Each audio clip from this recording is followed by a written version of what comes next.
하나님의 말씀 신약성경 사도행전 26장 24절에서 32절입니다. 신약성경 234면 전후에 있습니다. 사도행전 26장 24절에서 32절 말씀.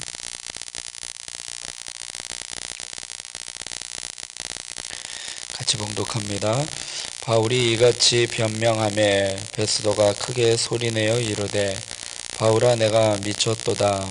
내 많은 학문이 너를 미치게 한다 하니 바울이 이르되 베스도 각하여 내가 미친 것이 아니요 참되고 온전한 말을 하나이다.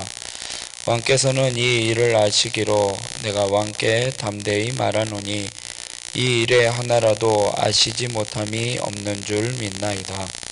이 일은 한쪽 구석에서 행한 것이 아니니이다. 아그리빠 왕이여 선지자를 믿으시나이까? 믿으시는 줄 아나이다. 아그리빠가 바울에게 이르되 내가 적은 말로 나를 권하여 그리스도인이 되게 하려 하는도다. 바울이 이르되 말이 적으나 많으나 당신뿐만 아니라 오늘 내 말을 듣는 모든 사람도 다 이렇게 결박된 것 외에는 나와 같이 되기를 하나님께 원하나이다 하니라. 왕과 총독과 번이게와 그 함께 앉은 사람들이 다 일어나서 물러가 서로 말하되 이 사람은 사형이나 결박을 당할 만한 행위가 없다 하더라. 이에 아그리빠가 베스도에게 이르되 이 사람이 만일 가이사에게 상소하지 아니하였더라면 석방될 수 있을 뻔하였다 아니라. 아멘. 복음을 거절하는 사람들이라는 제목으로 말씀 나누고 기도하도록 하겠습니다. 지금 바울이요 유대인 대제사장들과 장로들에 의해서 지금 고소를 당해서 지금 재판을 받고 있습니다. 그래서 로마 총독 이 베스도에게 재판을 받고 있는데 베스도가 벨릭스 총독 후임으로 이제 베스도가 총독으로 임명했을 때 그것을 축하하기 위해서 유대 분봉왕 아그리빠 왕이 방문을 하게 됩니다. 그래서 그 두 사람 있는 앞에서 이 아그리빠 왕이 바울에게요 너 한번 얘기해봐라 라고 이야기를 할 때 바울이 자신의 억울함을 변호한 것이 아니라 복음을 증거하고 있는 상황입니다. 이때 바울이 복음을 증거하자 이 두 사람의 반응이 나오고 있습니다.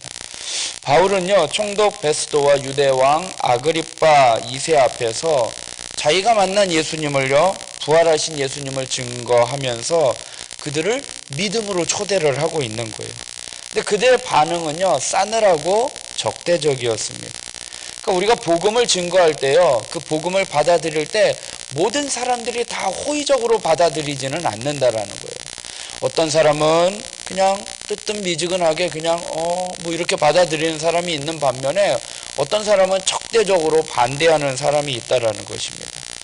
그래서 오늘 두 사람의 반응을 볼 텐데요.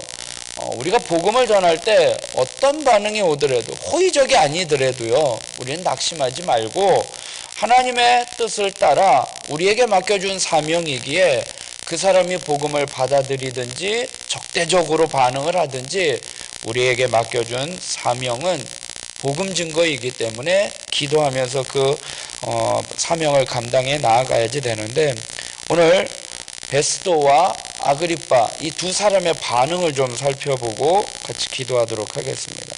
첫 번째로는요 이 베스도 총독의 경우에요.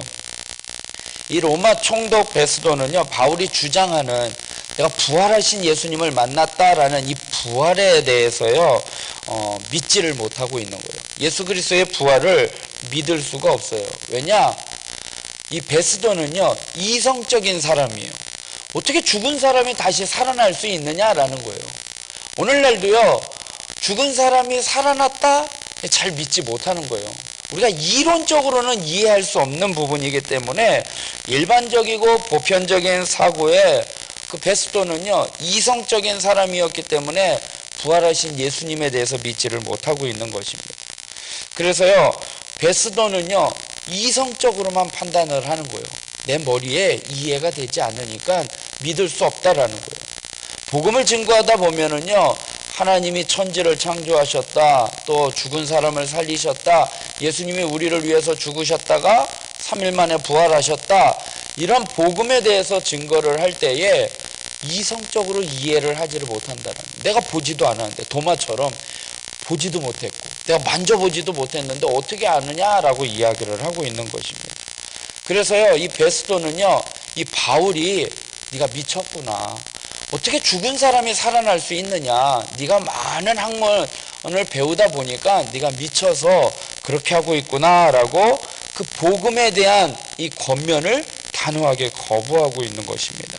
24절에 보니까요 바울이 이같이 변명하매 베스도가 크게 소리내어 이르되 바울아 내가 미쳤도다, 내 많은 학문이 너를 미치게 한다 하니 라고 이야기를 하고 있습니다. 이 세상에요 공중권세 잡은 마귀가 있어요. 그렇기 때문에요 사람들이 쉽게 그 복음을 받아들이지 못하게 하고 있는 거예요. 그럼 자기의 그 세력이, 자기의 역할이 이게 안 되니까. 그래서요 예수님 믿는 사람들을 어떻게 해서든지 방해하려고, 복음 전하는 것을 방해하려고 하고, 예수님을 믿지 않는 자들에게 이성적으로 판단하게 해서 그 복음을 받아들이지 못하게 한다라는 것입니다. 그러니까 복음을 증거할 때요 누가 그래요? 천국과 지옥은요 얼마나 거리가 얼마나 되느냐, 하늘과 땅 이런 거리가 아니라는 거예요. 30cm래요 천국과 지옥이. 어디냐? 여기로 생각하는 거하고 여기로 받아들이는 거하고 머리에서 가슴까지 30cm라는 거예요. 이성으로 받아들이려고 하니까 복음을 받아들이지 못해서 지옥이고, 마음으로 믿어서 의에 이르고 그렇게 되는 것처럼 마음으로 복음을 받아들이니까요 영접해서 천국에 가게 된다라는 것입니다. 바울은요 이 베스도 총독에게 복음을 전했을 때요 그는 이성적으로 생각하기 때문에 그 복음을 받아들이지 않았습니다. 그럼에도 바울은요 낙심하지 않아요. 그리고 더욱 단호한 태도로요 자기가 전한 말이 참되고 옳다라고 강조하고 있습니다. 25절에 바울이 이르되 베스도 각하여 내가 미친 것이 아니요 참되고 온전한 말을 하나이다 라고 이야기를 하고 있습니다. 아무리요 논리 정연한 이야기를 하더라도요 또 유창한 언변을 통해서 이야기를 해도요 사람의 마음에 복음을 받아들이게 하는 것, 복음으로 그 사람의 마음을 변화시키는 것, 이거는요 우리의 어떤 지식적인 언변이나 그런 걸로 할 수 있는 것이 아니라는 것입니다. 사람의 마음에 변화를 시키는 것, 사람의 마음을 좀 바꿔놓는 거는요 우리가 아무리 하려고 해도요 그게 되지 않는다라는 것입니다. 오직 하나님께서 하셔야지 되는 거예요. 성령님께서 그 사람의 마음을 변화시켜 줄 수 있는 거예요. 그래서 고린도전서 2장에 이렇게 말씀을 하고 있습니다. 내 말과 내 전도함이 설득력 있는 지혜의 말로 하지 아니하고 다만 성령의 나타나심과 능력으로 하였다라고 말씀을 하고 있어요. 설득력 있는 말로 복음을 증거해서 그 사람의 마음을 변화시킬 수 없다라는 거예요. 내가 만난 예수님을 아무리 논리정연하게 이야기를 해도요 그 사람이 이성적으로만 받아들인다면요 그 사람 받아들일 수 없는 거예요. 그것을 변화시키고 역사할 수 있는 것은요 성령님이시라는 것입니다. 그래서 죄인들이 회개하고 믿음으로 받아들이는 거는요 하나님의 능력에 달려 있는 거예요. 그래서요 우리가 복음을 전하다가 낙심하지 말아야 할 이유가 바로 그거예요. 내가 어떻게 복음을 증거해서 그 사람의 마음을 변화시키고 그 사람이 영접하게 하려고 하니까 안 받아들이니까 내가 낙심하는 거거든요. 그런데 그 사람의 마음에 변화시키고 그 사람의 마음에 복음을 받아들이게 하는 것은요 하나님의 능력이에요. 우리는요 우리에게 맡겨진 사명 전하는 것, 그것을 온전히 감당하면 된다라는 것입니다. 고린도전서 2장 5절에 또 그렇게 그 뒤에 이어서 이렇게 말씀을 하고 계셔요. 너희 믿음이 사람의 지혜에 있지 아니하고 다만 하나님의 능력에 있게 하려 하였노라 말씀을 하고 있습니다. 믿음이 하나님의 능력에 있다라는 거예요. 믿음이 사람의 능력에, 사람의 말에, 사람의 지혜에 있는 것이 아니라 하나님의 능력에 있음을 알고 우리는 복음을 증거해야지 되는 것입니다. 그래서 바울은요, 자신을 미쳤다라고 하면서 복음을 받아들이지 않는 이 베스도에게 복음을 받아들이지 않고 거절하는 이 베스도에게 논쟁하지 않아요. 더 이상 이거 아니에요, 이거예요 라고 막 강요하거나 논쟁하지 않고 그를 설득하는 데 시간을 허비하지 않아요. 그리고 그는요, 또 다른 사람인 아그리빠 왕에게 복음을 증거하고 있다는 것입니다. 하나님께서 역사하실 것을 위해서 우리는 기도해야지 되는 거예요. 우리가 그 사람을 변화시키려고 할 것이 아니라 그 사람의 마음을 변화시키는 것은 하나님의 손에 달려있기에 하나님 앞에 맡기는 거예요. 그래서 좀 전에도 말씀드린 것처럼 복음 증거할 때에 우리가 낙심하지 않는 이유, 그리고 우리가 복음을 증거할 때 왜 자꾸 두려워하고 망설이는 게 뭐냐면, 내가 전했는데 거부하면 어떡하지? 전도지 이렇게 딱 줬는데 됐어요 하고 이렇게 하면은 내가 무안하잖아요. 그게 그냥 두려워서 그 복음을 증거하지 않는데, 그것에 대해서 연연하거나 낙심할 이유가 없다라는 것이죠. 우리는 또 다른 사람에게 복음을 증거하면 되는 것입니다. 그리고 그 사람의 마음이, 굳은 마음이 녹아져서 이성으로 판단하는 게 아니라 마음으로 하나님의 말씀을 받아들일 수 있도록 성령의 도우심을 구하며 나아가는 저와 여러분이 되길 주님의 이름으로 부탁드리겠습니다. 두 번째로는요, 이 아그리빠 왕의 경우예요. 이 아그리빠 왕은요, 유대의 분봉왕이에요.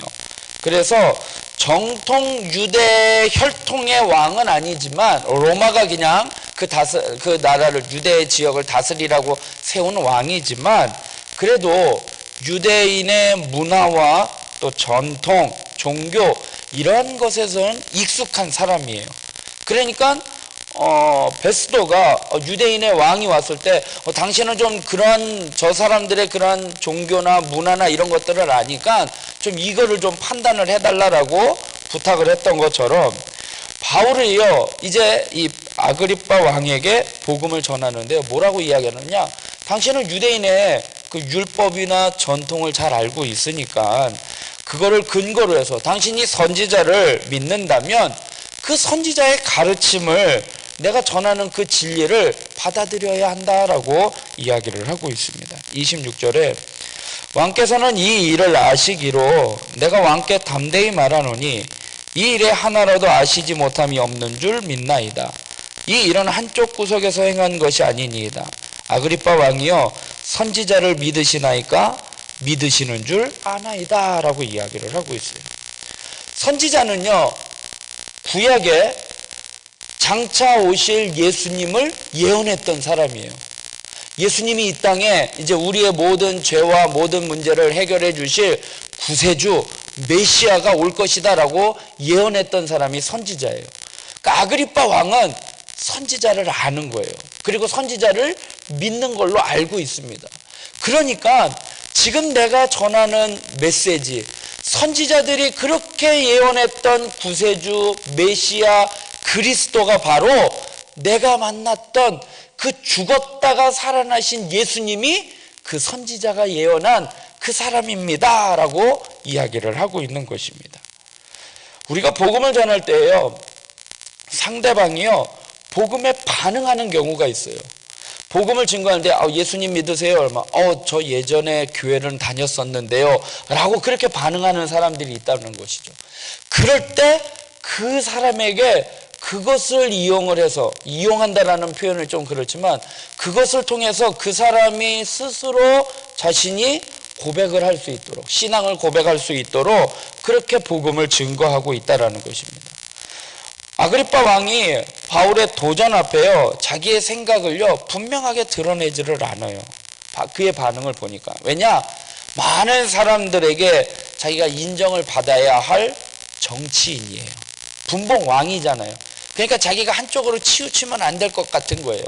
그러면 내가 바울의 말을 딱 들어보면 유대인의, 지금 고소한 사람은 유대인의 대제사장들과 장로들이거든요. 유대인의 권력자들이에요. 실세예요. 그 사람들한테 반하는 거잖아요. 바울의 말을 들어주면. 그러니까 지금 이 사람은요, 자신의 입장에서 이러지도 못하고 저러지도 못하는 그러한 상황 가운데 있다라는 것입니다. 그래서 베스도처럼요, 총독처럼요, 단번에 거절하지는 않아요. 너 미쳤구나 라고 거절하지는 않지만 그렇다고 또 마음을 받아들이고 그것을 받아들인 것도 아니었습니다. 28절에 보니까 아그리빠가 바울에게 이르되 내가 적은 말로 나를 권하여 그리스도인이 되게 하려 하는도다 라고 이야기를 하고 있습니다. 아그리빠는요, 어정쩡한 답변에 바울에게 이야기를 하고 있는 거예요. 네가 나를 지금 그리스도인으로 만들려고 하는 거구나 라고 이야기를 합니다.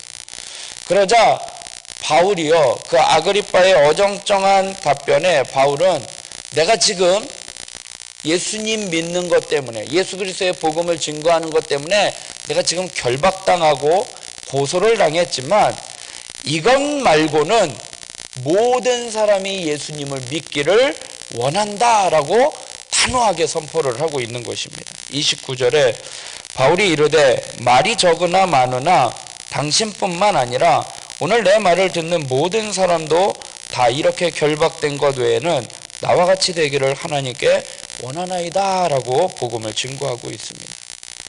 바울은요, 복음 앞에요, 단호하게 복음을 증거하고 있어요. 네가 나를 미쳤구나, 네가 미쳤구나라고 했을 때 거부하는 사람에게 자신의 변론하고 막 그 사람을 설득하지 않았어요. 내가 말하는 것은 참말이다 라고 이야기하고 또 다른 아그리빠 왕에게 복음을 증거해요. 그가 어정쩡하게 대답을 하자 내가 지금 이렇게 결박된 것 외에는 모든 사람들이 내가 만난 예수님을 만나고 영접하기를 원한다라고 이야기를 담대히 하고 있습니다. 확신 가운데 거하고 있는 거예요. 바울은요, 사형이나 구속당할 죄가 없었던 사람입니다. 오늘 본문 30절부터 보면 왕과 총독과 번이게와 그와 함께 앉은 사람들이 다 일어나서 물러가 서로 말하되 이 사람은 사형이나 결박을 당할 만한 행위가 없다 하더라.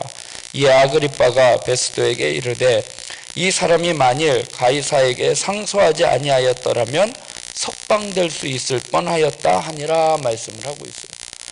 바울이요, 로마 황제 앞에서 난 재판을 받아야겠다라고 상소하지 않았으면 여기서 끝났을 거라는 거예요. 무죄로 그냥 판결됐을 거라는 것입니다.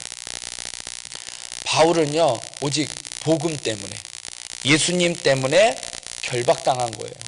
그리고 바울이야말로 참 자유인이었어요. 비록 몸은요, 결박당했지만요, 그는요, 복음으로 말미암아 자유함을 얻은 사람이에요. 반면에 아그리빠 왕이나 베스도 총독은요, 몸은 자유의 몸이지만 마음은 영적으로는 죄의 권세 아래 굴복되어 있는 사람이라는 거예요. 자유를 주려고 복음을 증거했지만 그 복음, 자유의 복음을 받아들이지 못하고 있었다라는 것입니다. 바울은요, 복음을요, 논리정연하게 지식적으로, 이성적으로만 전한 것이 아니었어요. 그가 삶의 변화를 통해서, 내가 옛날에는 당신들과 똑같은 사람이었어. 그런데 내가 담에색 도상에서 내가 예수님을 만나고 나서 내가 변화되었어. 그리고 그 예수님이 나의 복음의 삶 가운데 이렇게 역사하셨어 하고 내가 만난 예수님을 담대히 증거하고 있었다라는 것입니다. 전에도 계속 말씀을 드렸는데요, 우리는요, 변호인이 아니에요. 변호인은요, 어떤 증거 자료나 어떤 그러한 것에 대해서 반대될 수가 있는 거예요. 반박이 될 수도 있어요. 변호인은요, 내가 이 사람을 변호를 하는 데 있어서 내가 이렇게 변호를 하는데 다른 자료로 반박 자료가 딱 오면은요, 더 이상 할 말이 없어요. 그 증거에 의해서 이게 바뀌게 되는 거예요. 근데 증인은요, 어떠한 자료가 와도요, 바뀌지가 않아요. 왜요? 내가 봤어. 내가 그 자리에 있었어. 내가 만났어. 내가 만져보고 내가 다 하고 그랬기 때문에 어떠한 반박 자료가 다 와도요, 그는 흔들리지 않아요. 확신 가운데 증거하고 있다는 거예요. 오늘 베스도는요, 이성적으로 변호인 그런 식으로 되는 거였죠. 바울은요, 복음에 미친 사람이었어요. 정말 예수 그리스도에게 미친 사람. 그래서 복음을 확실히 증거한 것처럼 오늘도 우리에게 주어진 사명은요, 하나님이 복음을 증거하라라는 거예요. 땅끝까지 증거하라. 이 복음을 증거하는 이 사역에는요, 꼭 믿지 않는 사람들만 구원하는 게 아니라 우리 믿음의 공동체 가운데도 연약하고 또 낙심되어 있는 그 영혼들을 또 다시 세울 수 있는 그것도 우리에게 맡겨주신 사명이거든요. 어떠한 반응이 오든 간에 우리는 그것은요, 하나님 앞에 맡겨야지 되는 거예요. 그의 마음을 바꿔줄 수 있는 것은 하나님이기에 우리가 그의 마음이 변화될 수 있도록 하나님 앞에 중보하며 우리는요, 하나님이 맡겨주신 사명을 끝까지 낙심하거나 좌절하지 아니하고 포기하지 아니하고 그 사명을 온전히 감당하며 살아가는, 담대히 살아가는 우리 모두가 되길 주님의 이름으로 부탁드리겠습니다. 기도하겠습니다. 사랑의 하나님, 하루의 첫 시간을 또 이렇게 하나님의 성전에 나와 기도하며 하루를 시작하게, 또 한 주간의 또 일상의 삶을 시작하게 하여 주시니 감사합니다. 하나님, 때를 얻든지 못 얻든지 복음을 증거하라 라고 말씀을 하셨습니다. 하나님, 복음을 증거하다 보면 여러 가지 반응이 있습니다. 복음을 받아들이는 사람도 있고, 또 복음을 강력히 거부하며, 또 복음을 받아들일 것 같기도 하고 안 받아들일 것 같기도 하는 그러한 여러 부류의 사람들이 있습니다. 하나님, 그들의 마음을 변화시키고 바꿔줄 수 있는 것은 우리의 논리정연한 언변이나 우리의 지혜나 우리의 어떤 행위가 아니라 그것은 하나님의 능력에 달려있기에 하나님 앞에 맡겨드리고 하나님의 도우심을, 하나님의 역사하심을 기도하며 우리는 복음을 증거하는 저희들 되게 하여 주시옵소서. 복음을 증거하다 낙심하지 아니하게 하여 주시고 포기하지 아니하게 하여 주시고 끝까지 복음을 담대히 내가 만난 예수님을 그 어떤 논리로, 그 어떤 언변으로 우리의 마음이 흔들어지는 것이 아니라 우리가 만난 예수님을 담대히 증거하는 증인의 삶을 살아갈 수 있도록 인도하여 주시옵소서. 하나님, 나라와 민족을 위하여 기도합니다. 이 나라와 이 민족을 긍휼히 여겨주시어 정치, 경제, 사회, 문화, 또한 특별히 이 코로나 이 바이러스로부터 하나님 모든 것이 하나님의 손에 있사오니 하나님께서 다스려 주시고 이끌어 주시옵소서. 몸된 교회를 위하여 기도합니다. 담임 목사님 청빙을 준비하고 진행 가운데 있습니다. 하나님, 하나님의 은혜 가운데 하나님 함께하여 주시고 우리 모든 성도님들 각 사람 심령 위에 하나님께서 분별의 영을 허락하여 주사 하나님 사람에 따라 하나님 생각하고 판단하는 것이 아니라 하나님에게 물어보고 하나님이 주시는 그 뜻에 따라 하나님 판단하고 결정하고 분별할 수 있도록 인도하여 주시옵소서. 이를 위하여 악한 마귀가 우리의 마음에 틈타 우리의 마음을 흔들어 놓으려고 합니다. 악한 마귀 사탄 틈타지 아니하도록 성령님께서 함께하여 주시고 우리의 생각과 우리의 마음을 지켜주시옵소서. 하나님, 지체들 가운데 힘들고 어려운 지체들이 있습니다. 하나님, 그들을 위로하여 주시고 우리가 그들에게 다가가 그리스도의 사랑으로 내가 만난 예수님을 그들에게 증거하여 또 그들에게 권면하여 그들이 주님 앞에 다시 나아갈 수 있도록 인도하여 주시옵소서. 각자 기도 제목 갖고 기도합니다. 모든 것 주님의 뜻 안에서 응답되게 하여 주시옵소서. 감사하며 예수님의 이름으로 기도드리옵나이다. 아멘.